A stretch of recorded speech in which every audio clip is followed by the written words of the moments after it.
biz zavod kimi hər gün reels paylaşmalı. Mən onun əleyhinəyəm.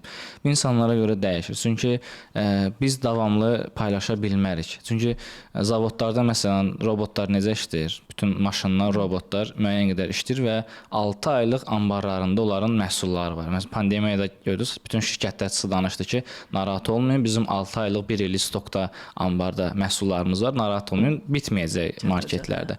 Amma biz insan olaraq biz məsələn tutalım mən növbəti həftə və ondan 2 həftə öncənin reelslərim, kontentlərim var, çəkib hazır anbarımda saxlayıram ki, paylaşa bilim və depressiyaya düşüm ki, ayda kontentim yoxdur, reelsim yoxdur da. Amma bunu hər kəs edə bilər, xeyr. Çünki elə adam var, işləyir, ikinci iş kimi Instagramda paylaşmır və yaxud digər sosial şəbəkədə.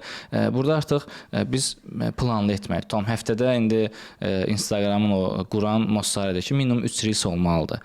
Amma poster sizdən asılıdır. 1 də ola bilər, 2 də ola bilər. Amma indiki növbəti son 2 ayda artıq trend olaraq posterlər o qədər izlənilmir. Yəni insanlar baxmırlar ki, mən niyə oxuyuram? Artıq insanlar tənbəlləşiblər. Məsələn, kitabları da artıq çox insan baxıram, mən oxuyuram, amma görüm çox insan dinləmək istəyir ki, mən niyə oxuyuram, niyə özümə əziyyətə verirəm? Yolda gedirəm, kimsə mənə kitab oxusun.